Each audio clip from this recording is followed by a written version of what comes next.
The Holy Bible in John chapter 1 verses 1 to 18 says, "In the beginning was the Word, and the Word was with God, and the Word was God. He was with God in the beginning. Through him all things were made. Without him nothing was made that has been made. In him was life, and that life was the light of all mankind. The light shines in the darkness, and the darkness has not overcome it. There was a man sent from God whose name was John. He came as a witness to testify concerning that light, so that through him all might believe.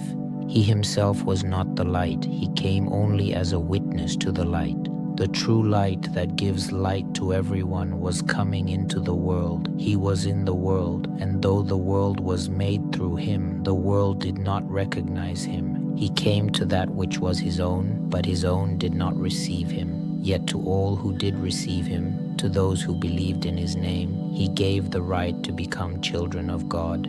Children born not of natural descent, nor of human decision or a husband's will, but born of God. The Word became flesh and made his dwelling among us. We have seen his glory, the glory of the one and only Son who came from the Father, full of grace and truth. John testified concerning him. He cried out, saying, "This is the one I spoke about when I said, 'He who comes after me has surpassed me because he was before me.' Out of his fullness we have all received grace in place of grace already given. For the law was given through Moses. Grace and truth came through Jesus Christ. No one has ever seen God, but the one and only Son, who is himself God and is in closest relationship with the Father, has made him known." End of quote. Let these words from John chapter 1 touch your heart. Take a moment to reflect on Jesus, the Savior of the world. He is the light that shines in all the darkness. Commit your life to him. Share this video with someone who needs hope of Jesus today. Subscribe for more hope-filled messages and join the conversation in the comments below.